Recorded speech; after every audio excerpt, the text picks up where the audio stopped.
just we have to take the recap of the meaning.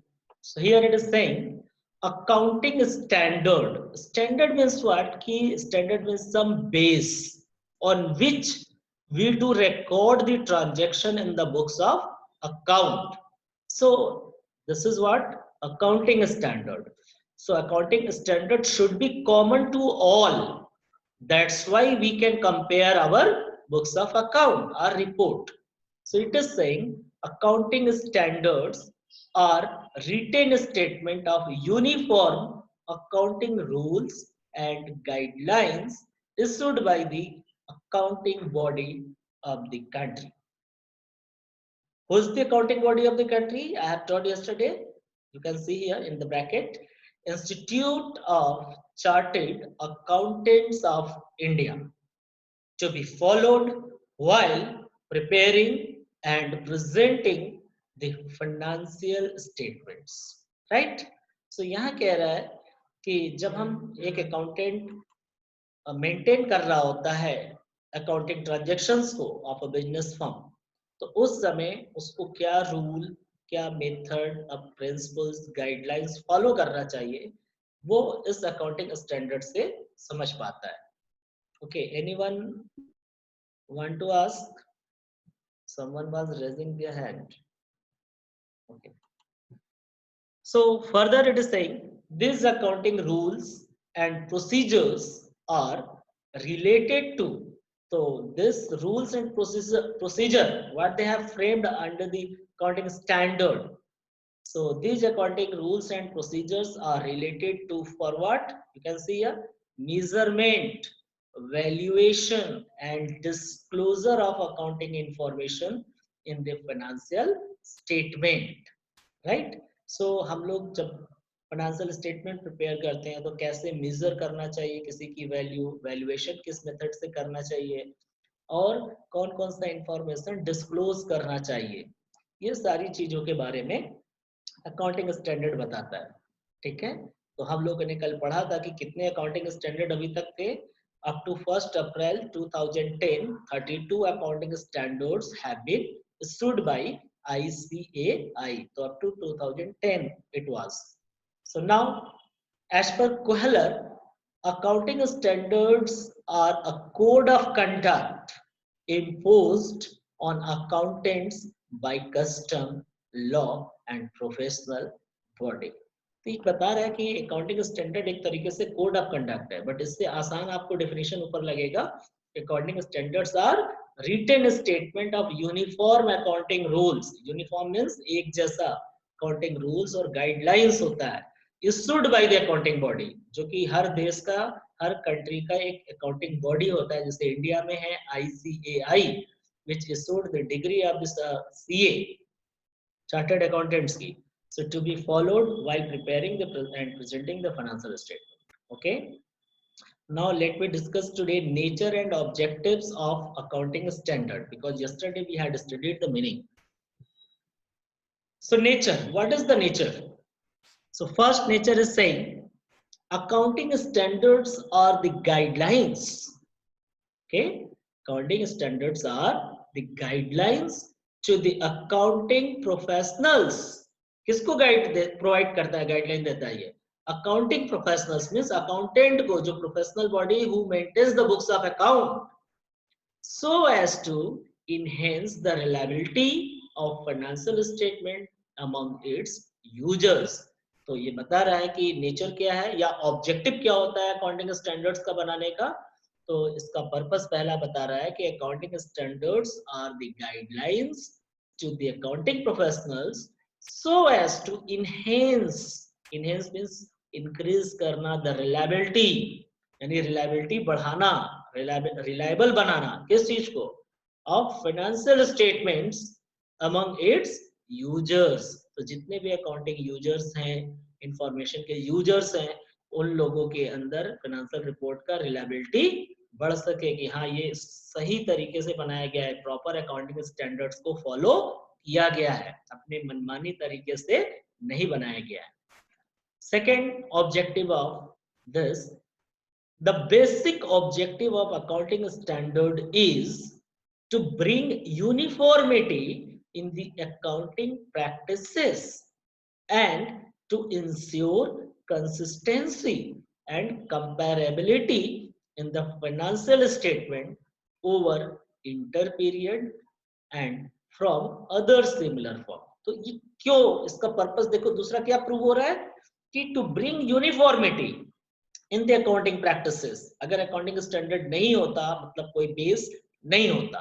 जब कोई base नहीं होगा तो हम कैसे अप्लाई करेंगे, कैसे किसी मेथड को फॉलो करेंगे every time? We can not do this without the base.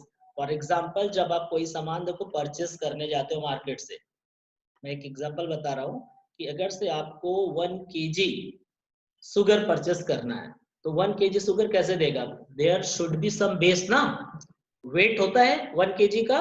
तो वो वेट सब दुकानदार, सब शॉपकीपर के अपने मन से बनाते हैं कि कोई का वेट अलग होगा, किसी का अलग होगा, किसी का अलग? No, there should be a common weight जिसके बेसिस पे वो 1 kg को मेजर करेगा। तो ठीक इसी तरह जब अकाउंटिंग प्रोफेशनल्स, जब while they are maintaining the books of accounting, there are some rules, guidelines, principles. It should be same to all, common to all, so that the result would be comparable and more reliable. Okay, so next objective is these accounting standards are mandatory in nature. This is not optional. So each and every accountant, while they are maintaining the books of account, they need to follow it. Okay, so this is mandatory. Next, fourth one is saying, with the change in economic environment and the law of the nation, accounting standards are subject to change from time to time. So accounting standards are not rigid in nature. It changes time to time, but it cannot be changed personally by every person. It will be changed by the professional body of the country, or accounting body of the country, that is ICAI. So with the change in economic environment and law of nation, accounting standards are subject to change from time to time, but in no case they will override the provisions of law. लेकिन किसी भी case में ये जो provisions of law उसको override नहीं करेगा, उसको वायोलेट नहीं करेगा, वो उसी के अकॉर्डिंग होगा। ठीक है, next, where alternative accounting practices are available, जहां पर अल्टरनेटिव भी अवेलेबल है, so accounting standards prescribes a preferred accounting practice. So वहां पर भी अकाउंटिंग स्टैंडर्ड प्रिस्क्राइब करता है, बताता है a preferred, जो उसमें सबसे अच्छा होता है, preferred accounting practice. However, management is free to use any accounting practice by giving suitable disclosure. So जो भी alternative है, double entry system है या single entry system, जो भी अपने यहाँ use कर रहे हैं, but उसका proper disclosure देना compulsory है, ताकि the person can understood how the accounting books has been maintained, how the record has been done. So if the management prefers to change the existing accounting practice, the change in practice must be disclosed along with its financial impact. तो यहाँ पर ध्यान देने वाली बात है कि अगर बीच में जैसे फॉर एग्जांपल डेप्रिसिएशन चार्ज करने के मेथड्स मैंने आप लोगों को पढ़ाए थे कि there are 2 methods of charging depreciation, there are so many वैसे तो, बट आपके सिलेबस में सिर्फ 2 पढ़ने हैं। One is original cost method, second one is diminishing balance method. So suppose that कि कोई management every year original cost method से चार्ज कर रहा था डेप्रिसिएशन, लेकिन 2 साल 3 साल बाद उसको फील हुआ कि नहीं हम diminishing balance method से चार्ज करेंगे, तो वो चार्ज करे, no issue, but it should be disclosed. इसको साफ साफ बताना चाहिए कि हाँ किस समय से हम कौन सा मेथड यूज कर रहे हैं और उसका फाइनेंशियल पर जो रिपोर्ट होगा उस पर क्या इम्पैक्ट उसका आएगा, ये सारा चीज डिस्क्लोज करना चाहिए। So along with its financial impact, that is change in method of charging depreciation. देखो सेम एग्जांपल भी दिया है, change in method of charging depreciation. So this nature and objective is finished. Now we will come to utility of accounting standard. इसका क्या utility है? Okay, utility क्या है ये हम लोग को ध्यान रखना है। अब पढ़ना है। यूटिलिटी का मतलब समझते हो, उसका बेनिफिट, उपयोगिता, usefulness. Okay, so why we do follow the accounting standards, why we do maintain the accounting standards, why the accounting standard has been prepared. So all the answer would be come into the utility of accounting standards. So first utility is saying accounting standards provide accounting rule and guideline for the preparation of financial statement. तो पहला इसका फायदा है कि जब हम लोग अपने बिजनेस का फाइनेंशियल स्टेटमेंट बनाते हैं, means trading account, profit and loss account और बैलेंस शीट जब बनाते हैं, तो इन सारी चीजों को बनाने में अकाउंटिंग स्टैंडर्ड हमको गाइडलाइन देता है, गाइड करता है कि कैसे कैसे प्रिपेयर करना चाहिए, कैसे ट्रेडिंग अकाउंट बनाना चाहिए, कैसे हमें पीएल अकाउंट बनाना चाहिए, कैसे बैलेंस शीट बनाना चाहिए, ट्रेडिंग अकाउंट में किस टाइप के एक्सपेंसेस दिखाएंगे, प्रॉफिट एंड लॉस अकाउंट में किस टाइप के एक्सपेंसेस दिखाएंगे, बैलेंस शीट में लायबिलिटी और एसेट्स को कैसे दिखाएंगे, किस ऑर्डर में रखेंगे, ये सब कुछ हमें अकाउंटिंग स्टैंडर्ड से पता चलता है। Second, they ensure consistency and uniformity in the financial statement and thus make them comparable over period and from other similar firm.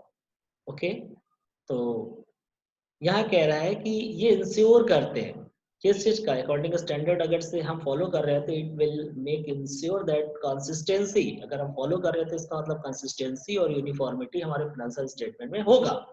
इस प्रकार से जब हम लोग सेम मेथड और रूल फॉलो कर रहे हैं एवरी ईयर, तो हमारा जो बैलेंस शीट या हमारा जो फाइनेंशियल स्टेटमेंट होगा it may be comparable over period, यानी पिछले साल हमने कितना अर्न किया था या क्या हमारा फाइनेंशियल स्टेटमेंट का स्टेटस था और इस साल क्या है, हम कंपेयर कर सकते हैं अपने खुद के फॉर्म से और विद अदर सिमिलर फॉर्म से भी। मान लो कि हमारी कपड़े की बिजनेस है और दूसरे की भी कपड़े की बिजनेस है, तो वो भी सेम रूल फॉलो कर रहा होगा, हम भी सेम पॉलिसी मेथड फॉलो कर रहे हैं, तो हम लोग दोनों लोग आपस में एक दूसरे का बैलेंस शीट या रिपोर्ट रख के कंपेयर कर सकते हैं कि कौन ज्यादा अच्छे से परफॉर्म कर रहा है। ओके, सो तो now last topic is saying that thus third one is the accounting standards are mandatory in nature. So earlier I have said कि accounting standard is not optional to the accounting users or accounting body. ठीक है, ये mandatory होता है हर एक accounting professional के लिए, who is maintaining the books of account in real practice. So the accounting standards are mandatory in nature. So auditor has to ensure the compliance of these standards, and this enhance the reliability of financial statement among the various users of the accounting service.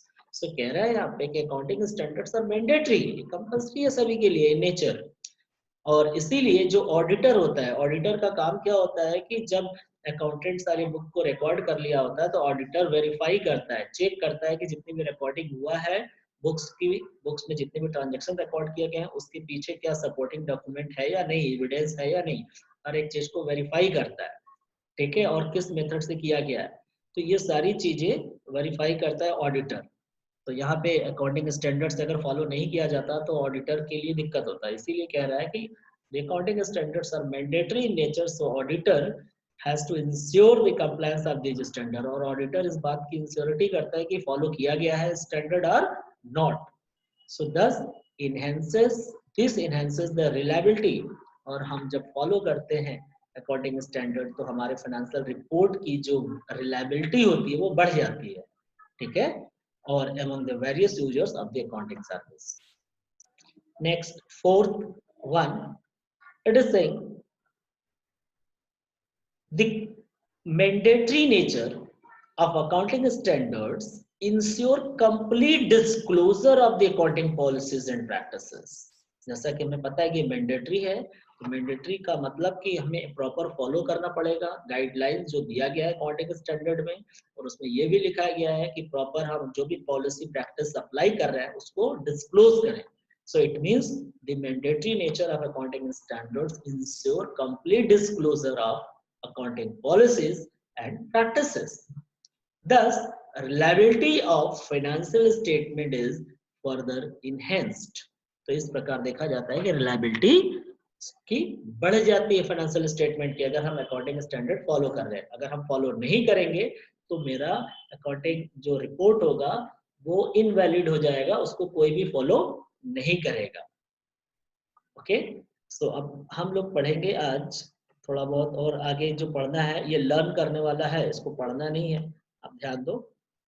The accounting standards issued by the Institute of Chartered Accountants of India, तो हमारी chartered accountants of India जो है accounting body, आपका कितना issue कर चुका है अब तक अकाउंटिंग स्टैंडर्ड, तो देखिए आप, The Council of Institute of Chartered Accountants of India has issued 32 accounting standards so far, अभी तक इसने 32 accounting standard इशू किया है, but as per companies rule यानी accounting standard, as per companies accounting standard rule 2006 notified till 31st August 2011 in pursuant to section 211 3C of Companies Act 1956 and section 129 of the Companies Act 2013 and 28 accounting standards, that is 1 to 7 and AS 9 to 89 are operational, यानी कि total तो 32 था, यहाँ 28 accounting standard बता रहा है, that is 1 to 7 and hello हाँ hello yes, so here 1 to हेलो 7 has been withdrawn by ICAI, तो देखिए टोटल 32 था जिसमें से AS 1 to 7 और AS 9 to 29 आर ऑपरेशनल और AS 8 को ICAI ने विड्रॉ कर लिया, ठीक है। The compliance of operating accounting standards is mandatory, तो जितने ऑपरेशनल अकाउंटिंग स्टैंडर्ड्स है तो सभी को फॉलो करना ही करना है हर हालत में, mandatory. These accounting standards are below, so आप देखिए ये लर्न करना है आप लोगों को अपने से, PDF file I had sent already. AS1 for disclosure of accounting policy, AS2 for valuation of inventories revised, AS3 cash flow statement revised.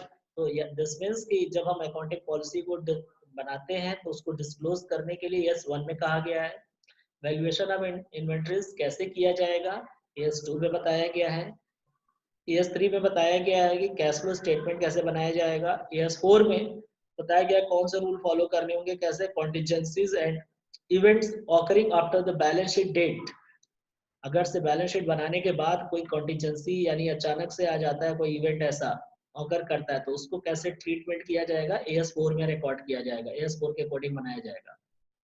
Prior period and extraordinary items and changes in accounting policy, so prior period and extraordinary items and changes in accounting policy के बारे में कौन से AS में कहा गया है, AS5 में। इसके अंदर जब हम लोग डिटेल एक्सप्लोर करेंगे, ये सारे अकाउंटिंग स्टैंडर्ड को एक्सप्लोर करना पड़ेगा, जब अंदर एक्सप्लोर करेंगे तो उसके बारे में हमें पता चलेगा। AS6 डेप्रिसिएशन अकाउंटिंग, तो कैसे हम डेप्रिसिएशन अकाउंटिंग मेंटेन करते हैं ये AS6 में बताया गया है। AS7 में क्या बताया गया है, अकाउंटिंग फॉर कंस्ट्रक्शन कॉन्ट्रैक्ट्स, अगर हम अपना बिजनेस कर रहे हैं कॉन्ट्रैक्ट से रिलेटेड, कंस्ट्रक्शन बिल्डर वगैरह का काम करते हैं, बिल्डिंग वगैरह कंस्ट्रक्ट कराते हैं, रोड ड्रेन ब्रिज ये सारी चीजें बनवाते हैं, तो कैसे हम लोग अकाउंटिंग मेंटेन करेंगे उसके लिए AS7 में बताया गया है, right. Accounting for research and development AS8 जिसको कि इन्होंने विड्रॉ कर लिया था, रिसर्च एंड डेवलपमेंट के लिए कैसे हम लोग अकाउंट मेंटेन करेंगे वो AS8 में बताया गया है। फिर उसके बाद रेवेन्यू रिकॉग्निशन कॉन्सेप्ट के बारे में जो हम लोग डिस्कस करते हैं उसके लिए जो चर्चा की गई है वो AS9 में है। AS9 जब हम लोग एक्सप्लोर करेंगे तो पता चलेगा कि क्या होता है इसके अंदर। Then accounting for fixed assets, accounting for fixed assets AS10 में कहा गया है, ओके। तो AS10 में accounting for, hello 1 minute, AS10 accounting for fixed assets, AS11 accounting for the effect of changes in foreign exchange rate, and AS12 accounting for government grants।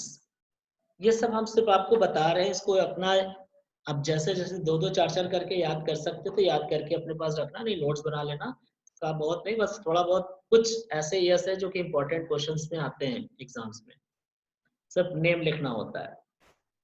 Okay, so these are the accounting standard you can learn from the PDF file.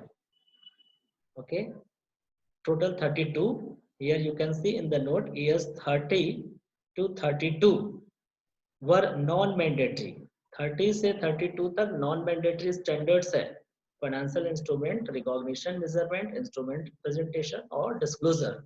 Now these there have been withdrawn by ICI. Okay तो यहाँ तक आप देखिए accounting standard जो है सिर्फ आपको learn करना था, जिसमें एस 30 to 32 आपका नॉन मैंडेटरी है. ओके, आज के लिए क्लास हम इतना ही रखेंगे.